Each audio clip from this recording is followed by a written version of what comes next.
Hello. Can everybody hear me okay? Can you just maybe give me a short signal in the chat if technology is working?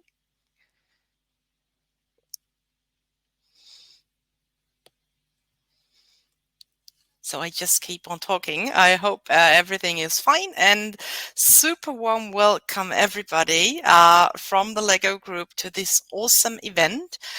My name is Christensen. I'm the host of this session today, and I'm super excited to be here with all of you. I see the chat is pretty crowded. We have lots of people dialing in from all over the place. That's super fantastic to see.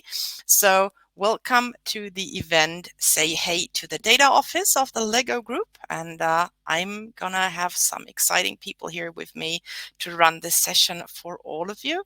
And let me maybe quickly just share my screen so I can help you get a little overview of what the session is all about. So I hope you can see my screen. Okay, so that's just the hello again. Welcome message to all of you. We're super excited. And let me quickly give you an intro of what you can expect from this Crowdcast event and what we will actually do over the next hour. So I have some really cool colleagues joining me here today, and let me quickly just introduce them, and then definitely you will get to know them much more during the session. So we have Anders Butzbach Christensen, who is the head of data engineering, who will join us. We've got Patricia Cavallo, who's director data science. Then we have Valerie Woeff, principal data engineer. And last but not least, we've got Rika Nielsen, who's our data scientists.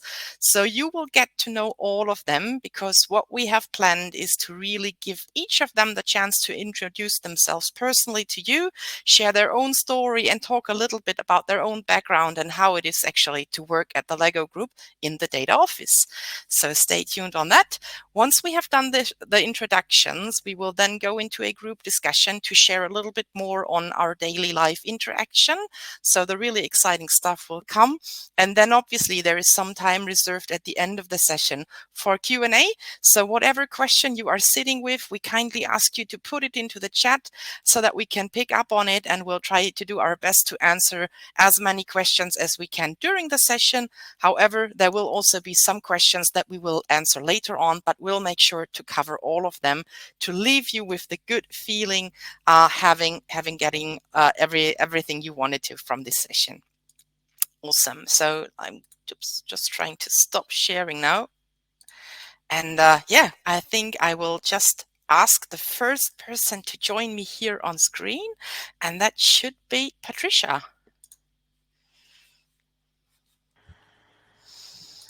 Patricia, good to see you. Hello, good to see you too, Kirsten. Can you hear me properly? Yes, all very well. Super. Thank you for that. Patricia, super excited to have you with us on the call. And I bet the audience is super curious to hear a bit more about you and your background. So if I can just kindly hand over to you and ask for a short introduction. Absolutely. Thank you so much, Kirsten. Well, first and foremost, hello to you all. I've seen there's loads of people from across the world. So really nice to see. Hello to all of you. And the first and foremost thing I would like to say, it's an absolute pleasure to be here together with some of my colleagues in the data office team, and Kirsten mentioned them, and really to talk about the LEGO Group, the work we're involved in, and how we contribute to the business, right? So how we add value and how we interact with each other. So my name is Patricia Cavallo, and as Kirsten mentioned already, I'm a director in the data science products team. And I head up the Marketing Effectiveness Center of Excellence within that team. Give you a little bit of what that team is responsible for. So we do develop data science products that feed decision-making for several different stakeholders across marketing organization, because the name does give you a hint, Marketing Effectiveness COE. But we also work to provide solutions that allow for very important global media investments. So, you know, as you can imagine, there's a big chunk of money that goes into media year on year. And of course, there's a big need for us to optimize that media spend, not just towards return from that investment, but also to generate the highest impact from a brand perspective. So that's really in a nutshell what the team is mainly responsible for. That's a big one, I think.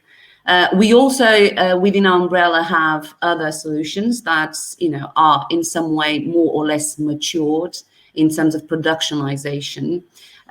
In-store promotions effectiveness is just one of them amongst others. And that is really, trying to make the most out of, the skill sets that we have within the team, but also in a very evolving, marketing landscape, as most of you will acknowledge, and particularly with last year and still this year being such an interesting, different year from everything we've seen so far, is really crucial that we keep up with developments with regards to our products and how they feed those decision makings along across the business. I wanted to talk to you just briefly about my journey at Lego. I think it has been everything but dull. To be quite honest with you, I don't think I had a dull moment at Lego. I've been here for just over 7 years. And there's a couple of interesting milestones, well, at least I hope they're interesting, during my journey here that I would like to share with you. And I'm really proud about it. It's not just my contribution to it, but about, the entire team and all the different individuals, even outside of data office, that have contributed enormously for, my brilliant stay at Lego so far. So I've always been in the advanced analytics. That's what the name of the team was back then, 7 years ago. Data science area now, as we call it. But with slightly different responsibilities. So always within the same area, but, just working on different things. So variety has always been really key for me to keep myself motivated, to keep myself excited about the work that I do. And definitely Lego has been, able to provide that.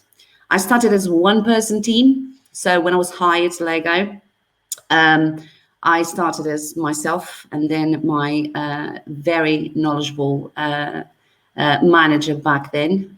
He was, by the time, in Denmark, and I was located in London. And the idea was to bring someone to start looking into some very important topics with regards to, advanced analytics area or data science area. I was back then responsible for providing forecasts to sales and demand planning teams. So looking at, what our sales would look like in a couple of years' time, getting, supply and demand teams prepared to face either huge growths of demand, but also how we could create additional demand if it was not there. And then the team grew after that first year in. And actually, one of the milestones I'm proud of is I've actually hired the first employee with a data scientist job title at the Lego Group. And this was 6 years ago. She's actually still in the company. She's now working in Singapore office. But that was an interesting fact that I'm always excited about talking to people. There's another big milestone I wanted to talk to you about, which it's kind of one of the big moments that was not just for myself in terms of development, not just in terms of advanced analytics, but I think for the overall Lego group was quite a big turnaround, to say. We still mention it 6 years further down the line, and we call it the Phoenix Project. It's not about the name, it's about what came out of it. So in a nutshell, at the end of 2016, Lego was going through a couple of declines here and there, actually inverting the trend that we've seen before for many years of healthy double-digit growth across many markets. So the business at the end of the year in 2016 actually reached out to us so we could understand, so we could provide some root causes to the reason why we're seeing big declines, and to obviously come up with actions that would invert that trend. Happy to say that there was definitely a strong list of root causes and actions out of it, in a way that in 2017, the business did restructure themselves in many different areas. There was several different things that pointed out from the work that the team and also several people across the business on completely different markets have worked on. And that just enabled us to prove once more, if things were not confirmed, the need to have more of the advanced analytics, data science area and well embedded in the business across the different units. So by then we were 3 people in the team. We are now in September 2021 over 20 people in the data science product team, led by our dearest leader, Richard Smith. And this is just to show, obviously, the huge growth, the immense development that happened since then. And I think it's also important to say that, you know, everybody grew stronger. Everybody was able to develop their skills in a way that I don't think anybody thought it would be possible in such a short period of time. I know I'm a little bit conscious of time here as well, and obviously there's going to be time for questions. I just wanted to mention briefly that before Lego, I did work in different locations. So I worked back home in Portugal for a couple of years. And then I also worked, you know, for short periods of time across Europe. And for over 15 years, I've developed my skills in the agency side. So Lego was actually the first position I had within the client side. And my experience was always developing solutions for clients across many industries, different markets, in the likes of price promotions, range optimization, and several other more. So that's a little bit about me, and I'm really looking forward to hear some of your questions, comments, thoughts, and just you know, be able to follow through with the discussions that are coming through. Thank you so much for being here. Awesome. Thank you for the intro, Patricia. That was super insightful, and we're much looking forward to having you back in the group discussion. Perfect. So we are already progressing with the introduction, and I think next to join me will be Valerie. So can we maybe have Valerie here on the screen as well with me?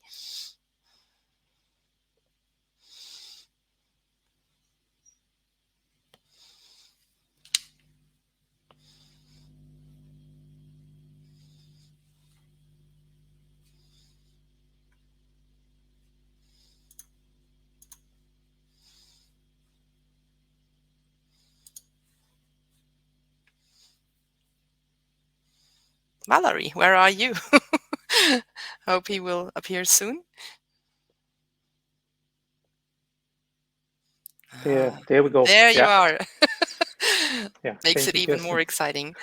Hi, Valerie. Good to have you here. Hello, everybody.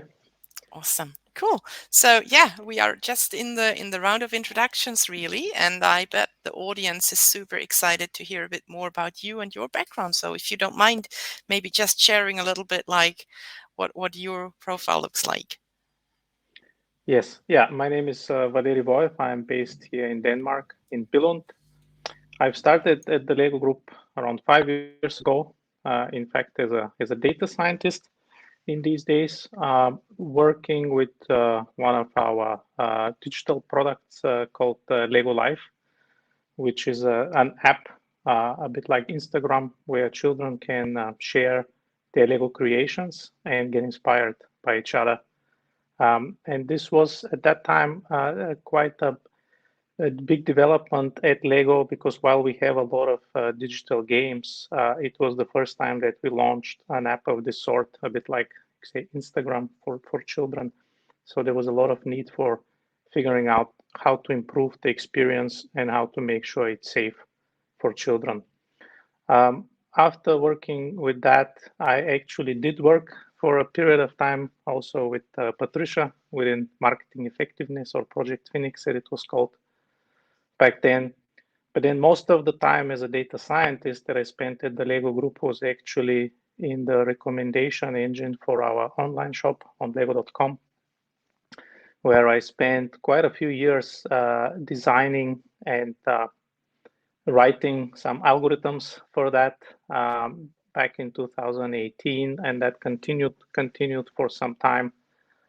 My background is actually in statistics and econometrics, and then I got into machine learning and deep learning around 2015-16. At the time I joined the Lego Group.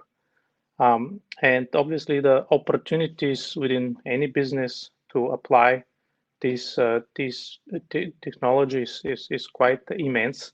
And now in the role that I'm currently as a principal data engineer, I work on the data office leadership team to really enable the whole company to unleash this potential that we have. Because for me, obviously, data is it's not an end in itself. It's a means to produce value. And if you think of traditionally what companies are doing is making reports and charts and traditional business intelligence. But data can be used so much more creatively to to um, to delight not only our customers but also our partners and my colleagues as well. We all like to have nice digital experiences also when we are in the office and when we interact with the various processes at Lego. And it's also quite an important aspect of making sure that people here also have the best digital experiences. So within the data office leadership team, I work actually across the whole of the digital technology organization, which was set up at the Lego Group around the beginning of the year, which is a pretty large organization where we develop both external and internal digital solutions. And data plays quite a big role across everything when it comes to consumer facing, customer facing experiences, but also, as I mentioned, internally facing experiences. My role is a little bit like an evangelist, if you like. It's a lot about communication, both internally within the data office, but also externally across the digital organization and across the whole of the Lego Group. So engaging with the marketing and product development organization, engaging with the operations organization. As a data scientist, I also spent some time actually working with operations, optimizing our counting machines, which is part of the pre-pack lines that we have in several locations around the world. So Lego is pretty much almost a fully vertically integrated company. And there are optimizations possible across the whole chain, from manufacturing and operations, from product development and marketing through sales. At any step of this chain, you can use data to optimize processes, to improve decision making. And as a principal engineer, the role really is to work together with the other parts of the data office organization, so the data platforms, the data strategy and communities, the data foundation, the data science products, to really scale it up and to multiply the impact that we can have on the success of the company. I have a background also in academia. I've been an assistant professor at Aarhus University here in Denmark for a couple of years. I actually quite enjoy the teaching aspect as well. So I think it's a big part of the job to communicate in a way that is suitable for whatever level it is in the organization. So both the engineering, the data scientist level, but then also the more high level, like leadership level, ELT level communication around our data strategy and how we are working and really putting data to work for us here at the Lego Group. I work with a lot of very talented individuals across digital technology, and yeah, it's really a very exciting position to be in. Very nice. And that sounds like a super nice success story of your life, like how you were talking us through about the different touch points and what your background looks like. So Valerie, if you could go back in time and could tell your younger self like how to start your career in data science, what would you tell yourself and what would you then do? Yeah, so when I started working with data, actually, I think I started initially when I was writing my master's thesis, which was about 20 years ago now. And at that time, data science as such didn't exist, at least that label for that sort of profession didn't exist. But But I was very focused throughout my studies, and then also actually early in my career, I was very much focused on the algorithms. And I think for a data scientist that is important, but in fact it's just a small piece of the puzzle. So I wish that I spent more time on understanding things like Linux and system administration, for example, or learning more about Git, or learning more about SQL, or learning more about agile software development, or in general software development. So all these aspects, I think, are important these days for a successful data professional, whether it's a data scientist or a data engineer. I think traditionally the computer science kind of people that came from computer science were much more focused on some of these aspects. While if you came from a more data scientist, I came also from economics further back. There wasn't always so much focus on the computer science aspects of things, which is very, very important also for data scientists to get a good handle on.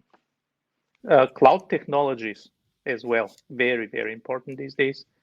It's you can't I think really be successful data professional these days without having at least some level of understanding how does that work? What are the kinds of services that, let's say, AWS or Azure or Google Cloud Platform provide in terms of machine learning, data engineering, and how do you really deploy some of these products in production? So a lot of these aspects, I wish, I had known. But also, to be fair, of course, 20 years ago, many of these didn't exist. But yeah. Cool.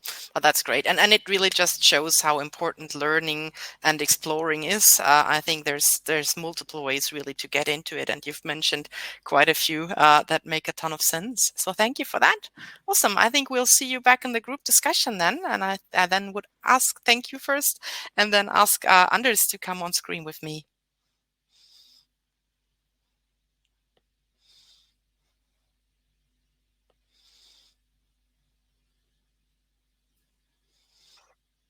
Hello, Anders.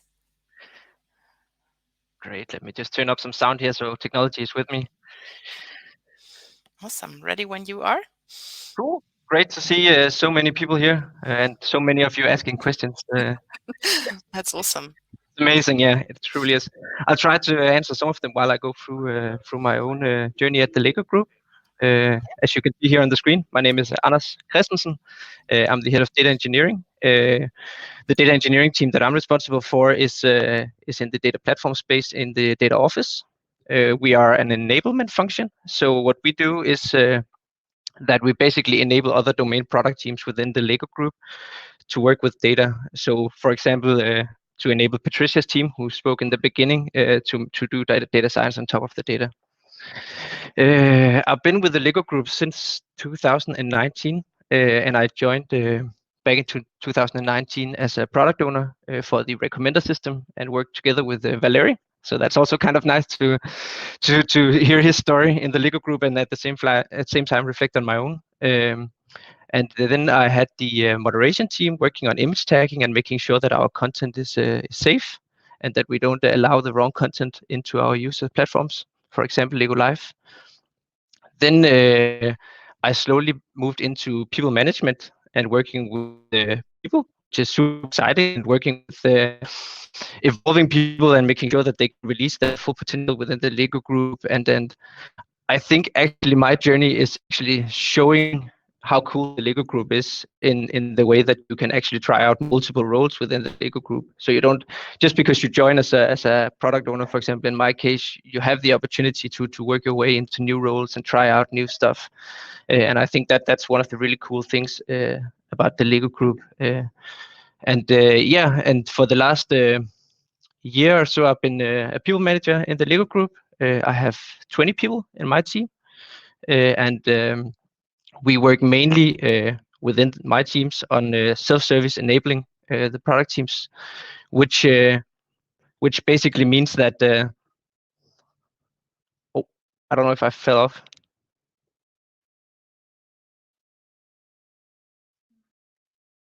Okay, I didn't. Technology. All right. So yeah, for the last 2.5 last year, we've been working on self-service enabling our platform, which basically that all teams within the Lego group can now bring data into the data platform on their own, and that's of course a huge challenge because data is not only data. Data is only useful if the quality is right and if you know what you're working with. So it's a huge task making sure that you can actually get the right quality of data into the platform and get the right metadata on the data into the platform, so you know what the purpose of the data is and then how to work with the data. So that's a lot of what we're doing today. And yeah, I think that's my introduction, Kristen. Super. Fabulous.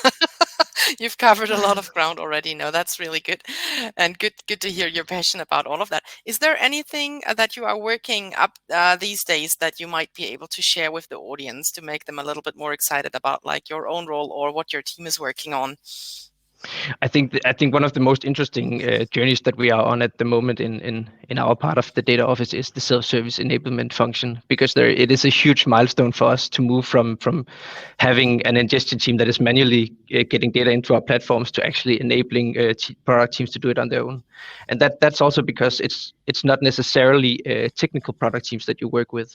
You could also have people out in the business that is not super technical and then need to get some data into the platform in order to work with it and do some analytics on top of it. And I think it's extremely interesting to allow them to do that by enabling self-service on our platforms.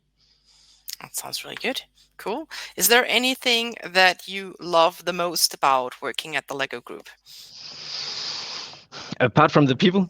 Well, that can be a strong argument.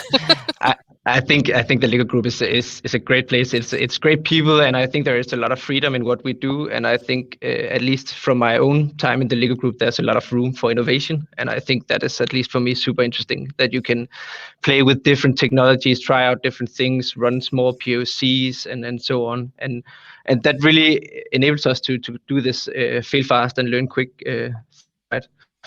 And I think that is just extremely cool that a company have room for that and allows us to do it. And I think it has also turned out to deliver a lot of value for the company that we have done this, because we get to try out so many different technologies and basically figure out what works and what doesn't work. And sometimes when you work with platforms as I do, it's also a lot about efficiency and how can you make a platform that is scalable and efficient, but at the same time also runs at a low cost, for example.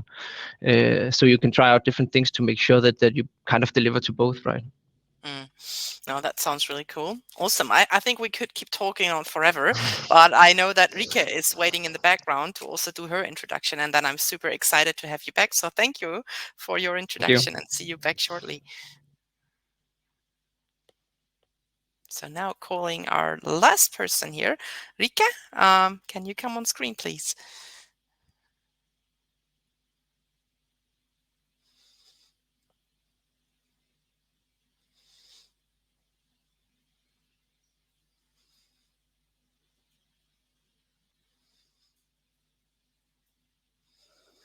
There you are. Hello. Yes. Good to see you. Cool. So I just said you are the last person missing in the round of introductions. So I bet that everybody's also waiting to hear a bit more from you and your personal background. So if you don't mind sharing, then let's just jump right into it. I will do that, Kirsten. Yeah, my name is Rika, and I work as a data scientist at the Lego Group. I'm relatively new to the company, so I've only been working here for the past, well, a little less than a year actually. So the most of my career journey has been outside of the Lego Group. And yeah, I saw also a question in the question list about what educational backgrounds you have. I may not be the most common person working in the data office, because I actually have a background in business administration. So I have a master's degree from the business school in Aarhus. But as Valerie also mentioned, well, it's not as many years ago as Valerie, but it's also quite a lot of years ago since I've graduated. And back then there wasn't that large a focus on data. So even though I spent a ton of time during my studies on specializing in data, the demand wasn't where it is today. So that's a really nice development that's happened over the years, I think. But that also meant that I ventured into something that was a little less technical. Perhaps I went into analytical consulting. So I have spent most of my career in consulting companies that did surveys of consumer, employee, and member satisfaction and engagement. So the first company was a startup company. So it was basically just me and my colleague, where we had member organizations as our primary focus. So that would be unions and unemployment funds in particular in Denmark. They are really, really strong organizations on the Danish work market. But I remember somebody saying that business was also a little bit foot-shaped, so meaning that it was perhaps not the most high-tech business. So what we did was help them go on a journey where they use data as a foundation for making decisions, asking their members how they felt about being members instead of just assuming that they knew everything. So carrying out surveys, doing the analysis, and making recommendations at the end on what to do about this. So really useful tools for even developing their strategy. So that was really exciting. And in fact, after also a couple of years, the small startup company was acquired by a larger company that does more or less the same. It has the same service offerings, really, but mostly for private organizations. So I got to work with customer and employee experience and engagement across some of the largest companies in the Nordics, including the Lego Group, by the way. So I've done lots of in-depth analysis with the HR issues or the HR agendas that we're on in the different companies. So that could be, for example, looking into whether there's a connection between employee engagement and sick leave, or employee engagement and voluntary turnover. Whether bonus payments can also be seen when you get your employee satisfaction measurements and so on. So does it have an effect? All of the efforts that we're making, does it have an effect on people staying, how sick they are, and how happy they are to go to work? That sounds super interesting. Really cool Yeah. topic. And is there anything on your ongoing work these days that you can also share with the audience? Yeah. So when I joined the Lego Group, I actually took over some of the tasks. Valerie has done such a great job on the recommenders. So it took more or less 2 people to replace him when he went into other topics. So I work now on the recommendation team, where my task is to keep track and monitor the performance of the recommendations that we make on lego.com, testing whether one algorithm is better than other. So does it make sense to have recommendations that are built on your previous browsing history on the cart page, for example, or is it better to have recommended products that are similar to what other people have bought when they have the same things in their cart as you do? So that would be one thing. That's Cool. my main task right now. Very nice.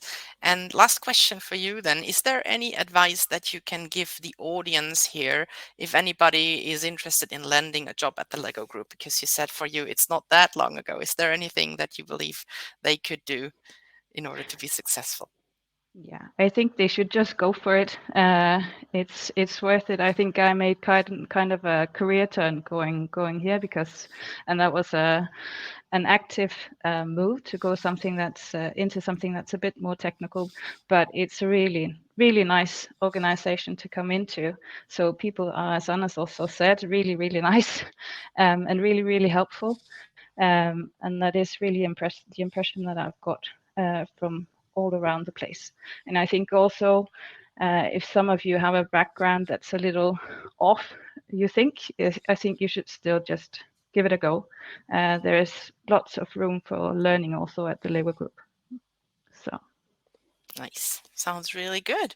Awesome. I think also with regards to time and everything, first of all, thank you, Rika, for sharing your personal story. And then I think I would actually love to welcome the other 3 speakers back on screen as well, so that we can actually start with the group discussion.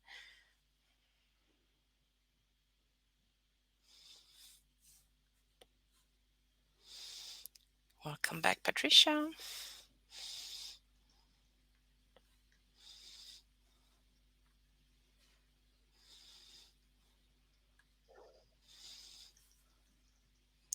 So, seems as we are complete. Good to have you all back. And yeah, I think we do have a couple of questions waiting for us, but obviously there's also some more stuff that we can maybe share with the audience. So let's not waste time and jump right into it. So we've heard about your personal stories, but now I think it may be also quite interesting to hear a bit more about data science products as such. Who would love to pick up that question? Valerie, would you like to give it a go? Right. Yeah, sure, I can. Yes. So data science products, actually, I think Patricia can also definitely talk about that. But I've been working in that field also for quite some time, and it's a very exciting organization. And as Patricia mentioned, it grew, well, I don't know how many-fold, but many-fold. When you start from a very small number to a number of, I don't know, 40 or where we are now, that's like many-fold increase. And there's a lot of exciting products being developed. So marketing effectiveness, Patricia mentioned, we do demand forecasting. There were some questions around that also in the chat that I've tried to answer. There's something around moderation and engagement, which is a lot around our digital experiences for children in particular, where we need to, again, make sure we keep the conversation safe. There is recommendation engines where Rika is involved with, and I think we have a very exciting also new kind of product team, which is called incubation, which is where we nurture new ideas, new ways of engaging with the business, with data science products. So if you come, let's say, from operations or supply chain or marketing, and you say, well, I have this wonderful idea how we can use data to do X, Y, Z, then we would take this idea into the incubation space and look into, okay, how do we put it on its feet and how we develop it further into a product, really to serve that customer. And the opportunities for learning, across the teams are quite exciting as well. And just learning on your own. At the Lego Group, we have basically, as far as I'm concerned, unlimited access to online resources to learn. And I've been definitely making use of that for sure. So it's a very exciting place to work as a data scientist or as a data engineer. In that space, you can work with cloud technologies. You can work with really any sort of modeling frameworks you can think of with deep learning and artificial intelligence applications. So, yeah. Sounds good. Cool. Patricia, is there anything you would like to add? No, I think you've done a brilliant job, Valerie. Thank you so much for that. The only thing I would add is that there's definitely loads of exciting work already happening. So there's products that we already, just incrementing on top of. A few were mentioned by Valerie. I think what's also interesting to see in the team is that it's not just what business asks us that we should be, looking into, what are the high priorities, but also the passion that people in the team have to actually have proactively ideas around some of the different things that we should be jumping on. And I think that's where you also see some of the most creative work that we've been developing in the past, is because you do have people in the team that are really passionate about. And I think, and as you mentioned, and I think it's important to mention again, maybe, is the flexibility that you do have. Although, of course, you need to work towards deliverables. Let's face it, we are a business, right?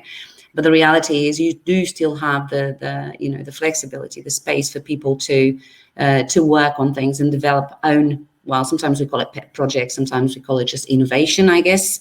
But there is loads of space for that, and it's incredible, the amount of work and ideas and even proofs of concept that come out of it. So I think that one of the challenges, and I've seen one of the questions in the chat is actually quite interesting. What are the key challenges for data scientists at the moment? Well, clearly, one of the big challenges is that we are clearly creative. We clearly want to develop. We love innovation. And of course, on top of that, being able to develop your own skills when it comes to the technical component of it is also something that people are really passionate about.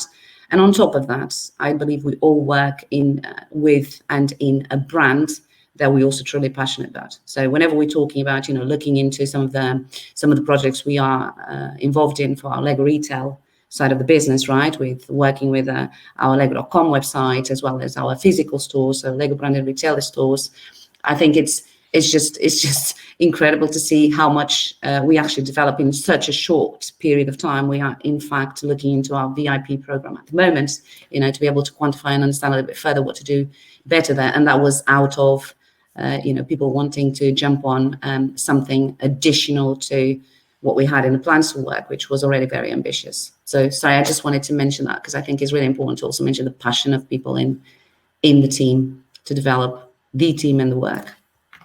Awesome. Cool. And I think I might have a bit broader question on that as well, which is a bit more related to the work culture and how you bring that to life. So I don't know, Anders or Riki, would you like to share on how you collaborate with your colleagues day by day and how like a working week looks like? Let me try to answer it from maybe a people manager and product owner perspective, and then I think we should hand it over to Rika afterwards because I think she can answer it from a team member's perspective. So from a product team perspective, so to say, we work in quarterly plannings. So we kind of forecast what it is that we're doing, so quite far ahead what it is that you're going to be working on. And then we work agile, so we work in sprints towards that delivery. And then in my teams, we work with Scrum, which is an agile methodology, and that basically means that an everyday workday looks like you go into your Kanban board, right, and look at your tasks that you have committed to during the sprint, and basically work on them. Then you meet up once a day with the team to do a kind of a huddle, right, a stand-up, and then you basically just discuss what's touching. Is there anything we need to look at together? Is there anything we need to tackle as a team? And then we also meet up once a week where the team brings up topics to discuss, and then we kind of look at different approaches to solve that topic. So it could be that we use one technology today, but someone else in the team or in a different department knows about another technology that could solve it in an even smarter way. Then we bring it up and discuss it on that meeting. So in general, you very much focus on your own tasks on a normal day, and then once a week you meet up with your team, and then you kind of discuss broader topics. And then if you take it a step even further out, then we have like data engineering teams that meets up across the Lego group and then talk about different data engineering technologies or topics as a broader thing. And that's of course super great to have a huge forum where you can talk about things like that. I don't know, Rika, if you want to talk a little bit more about how you see it from a team member's perspective. I can do that. I can recognize a lot of the things that you say, also because I am part of exactly the recommendation team. recommendation engine team, which consists of both data engineers and me as a data scientist, and my colleague who's also a data scientist. So a lot of my everyday work works exactly like you just mentioned. But the data engineers, they have more daily tasks, I would say, on that project than I do. So they have much more of a flow of stuff, of tasks they have to do. Whereas I'm not only working on that project, I also work on ad hoc data science projects where the workflow is completely different and where it's a lot of meetings with stakeholders and with my colleagues that I'm working on. So I'm both part of a product team, but I'm also part of a team that's skill-based. With the rest of the data scientists, and for me, that specific team is a sister team of Patricia's, you could say, and that it's shopper and consumer engagement. The really cool thing about this for me is that, especially with my background being perhaps less technical, I actually work with people and engineers that are really technical, and it's been a steady learning curve for me over the past months. I've heard so many words that I've never heard before in my life, and that was basically the reason why I joined. But I also have some calm moments where I can focus on data science tasks that are perhaps a little more something that looks like what I've seen before, more analytics and not so much engineering. So for me, I get the best of both worlds, I think. Cool. That sounds really good. And I think, yeah, definitely also showcasing that you are all working on a lot of different topics at the same time. So that sounds very exciting. I think with regards to all the questions that I can see coming in, I would potentially start focusing on those so that we can keep covering a little bit of ground here. So let's just jumping into it. So there is one question, and I see that Anders already tried to answer it, but with 10 votes, I think we should pick on it again. So what are the educational backgrounds for those in the data office? So are we looking for bachelors or masters? What is it that we are looking for? Who wants to talk to that? I can talk a little bit about it, and then I'm sure there's a few other opinions as well. As Rika mentioned, so there's a little bit of variety in terms of the background that people do have coming to the data office, and not just specifically with the data scientists, but also across the different teams. We actually have movements internally of people that have been working in other areas of the business and are moving into data office, because it's important to have, it's definitely important to have the right skills, but it's very much important, or much more important, to have the right mindset. I guess it is the case, and also the experience of dealing with a business is always a plus. Just to give you some examples, so I didn't mention actually on my introduction, I'm a maths applied person with backgrounds, in econometrics as well. But I think I've seen many people coming from business sides of type of backgrounds. There are specific tasks on the data science side of things that we definitely need some maths and some tools, skill sets that we value a lot. Having said that, having gone through several different recruitments in the past and recently, you get surprised with people that really doesn't look like CVs that technical or that much into what we're looking for. But then when we talk to them, then suddenly a new person comes in, and you've got a whole bunch of other talents that we didn't even read on the CV. I know it's common for people to maybe don't talk a lot about that in their CV. So I think it's Rika mentions, and I want to point out, it's important, if you've got the passion and if you've got the will, give it a go. There's, I think, space for all sorts of different talents. Of course, there's specifics around some needs, some specific needs, obviously. But there's a huge variety of backgrounds in the team at the moment. Cool. I think that was a very strong answer. So let's jump to the next question. That one has 6 votes, so that sounds to be very relevant topic as well. Do you have a data ethics program? And if so, do you integrate it into the work of the data office? Who can answer that? Yeah, so I think this topic is actually very important to me. And it's been, of course, something that from the beginning, when I joined in 2016, working for the Lego Live team at that time, but then also the recommendation engine for the shop. I think ethics for me is the number one priority. It's actually above the legal aspect of it, because of course we have to be within the legal requirements, whether it's GDPR or other legislation, but you could still be within the legal bounds and be unethical. And to me, ethical, it's also about not being annoying, really. So when you're working for recommendation engine for an online shop, you can design this to be very annoying with constant pop-ups and reminders to pick up your basket from where you left off and this and that. But we have deliberately taken the approach to not push that, because for us, it's really much more around the experience, the shopper experience. We want people to have an easy time finding what they're looking for. And if they want to buy it, even better, obviously. So we want to enable this product discovery much more than we want to push people to necessarily purchase. Now, when it comes, especially for the children-facing products, that's a whole other level of, and that's why I think for us, moderation and data privacy is extremely important.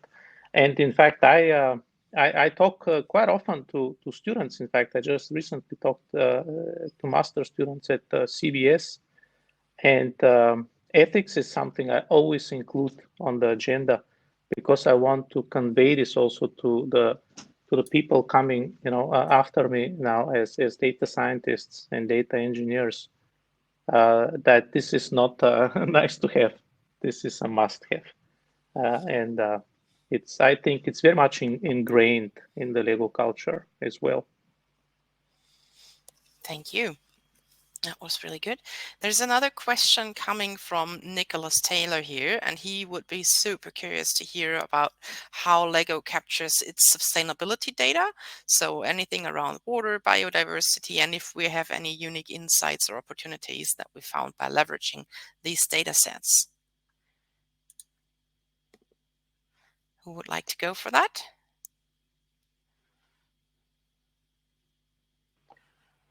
Maybe I can just mention that we actually earlier this year kind of lost a colleague from the data science team to the sustainability team. And I would very much like to, if possible, that we can answer this question later, because the agenda there on the sustainability topics is so much in development right now. The ambition, obviously, is that we want to be able to track the footprint of a Lego product all the way back as far as possible, which, of course, provides some unique challenges in terms of how do we integrate our IT systems and how do we exchange information on whether it's carbon footprint or any other kind of environmental footprint with our suppliers. We are quite transparent ourselves, but we're only part of the whole process. At the Lego Group, we have already for at least 2 years fully substituted all our energy consumption with renewable sources. I also have background in wind power from before I joined Lego, and the Lego Group has invested heavily in offshore wind power, as well as in solar. So I don't have the full answer here, but I know who can provide a much better answer. No worries. And I think that was a great starting point, Valerie. So thank you for providing this. Let's jump to the next question. And that is, what does the data team do to promote and improve data literacy within the Lego Group? Who can talk to this? I can give it a go, maybe, and then someone else joining. So it's actually quite interesting that the question comes up, because there's a whole team that is newly formed to actually tackle in much more depth and with a higher priority with regards to, how do we best use data, but also how do we educate business to make the most out of data. Also helping the journey, around consistency and governance and overseeing, some of the aspects that we talked a lot about on some of the questions that are coming through is the fact that we do have a clear need for, maybe a higher privacy when it comes to, we talk about children as well as adults, right? So there's a newly formed team within the data office that's is fully dedicated to that agenda. Of course, it's up to each one of us, and I think any team where any of us sits in does have some obligation to also, be able to come in as a data expert and help on, the journey and the questions, and also the different elements out there to advise the best way possible, I guess. Cool. Thank you for that. Good. So I see there's still lots of questions. We'll do our best to answer a few more, and the rest definitely we'll do afterwards. So don't worry about that. Let's pick up a very different question then. So that is coming from Austin, who's asking, what tools do you typically use? Oops, now I've lost it. It disappeared. Where did that go? So, yeah, what tools do you typically use to analyze your data, especially interested in how you leverage ML and ML ops deployment? You can give it a go. This is for you, Valerie. Right. So I can say a couple of words, but I'm sure also that Anas can definitely also chip in here.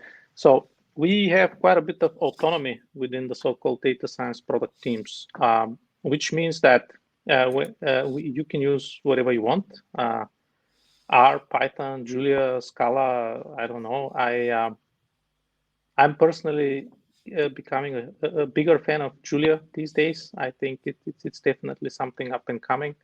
But we currently predominantly use R and Python when it comes to programming languages.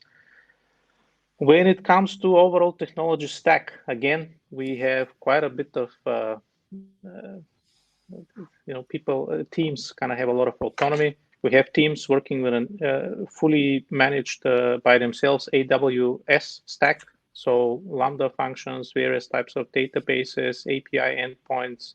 So they connect everything from the data, the whole MLOps process. ML flow is being used, for example, to do model management and MLOps. And then a lot of also instrumentation for automatic logging of, let's say, if you deliver an endpoint, whether it's the recommendation engine or the moderation, how is that being used? And obviously a lot of automated monitoring and alarming and notifications. So we do rely on a lot of the cloud technologies, both on AWS and Azure at this point. Cool. Anders, anything to add, or should we go to one more question? I think you're spot on. Maybe a little thing to add on the visualization of data, maybe, because one thing is analyzing it, another thing is also visualizing it and showing it to the business to basically deliver some value, right? And here we mainly use Power BI and Tableau right now as the visualization tools. Cool. Thanks for adding. I think we have time for one more question at least. So that would be coming from Gabriel this time. It sounds like a lot of the data functions at Lego are central or shared services teams. How do you prioritize between the various requests from the business functions? Who can answer it? I can definitely give it a go. So it's a tough job to prioritize. there's loads of different people involved on it. I think, for example, from a data science products, we have the different product owners of the teams involved on all the different relevant sessions, and to be able to not just help with the prioritization as well as justifying the reason why prioritization has potentially changed on a weekly basis. So we still use very much the agile approach here. Of course, that there's several different people asking for loads at the same time, and the idea is to prioritize the different requests that will obviously have the highest impact. And it's not just in terms of external stakeholders to the data office team, but also, for example, whenever it benefits a wider number of teams within the data office, for example, is also another criteria used to prioritize. Not an easy exercise ever, but we try to take into account several different components to make a fair prioritization. Sounds good. Cool. I think regarding time, it's already 2 o'clock CET now, so I'm very sorry that we will not be able to answer a whole lot more questions, but I didn't want to miss the chance to say thank you to our lovely speakers here. Thank you all for the great insights, and thank you for being a great audience as well, coming up with a lot of brilliant questions for us. And as said, we'll definitely make sure to get back to those. So if you ever want to go back, have a look, there will be coming a little bit more your way. And yeah, stay tuned. We're looking forward to hearing back from you. If you're interested in any follow-up actions, don't hesitate to reach out. And I will just quickly share the screen again so that you see how to quickly stay in touch with us. So that should be here. So you can find us lego.careers if you're interested in any roles that we have advertised at the moment: LinkedIn, Glassdoor, Facebook, Instagram, or Twitter.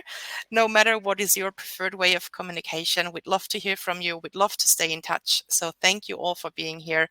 And yeah, definitely looking forward to keeping in touch. Thank you, everybody.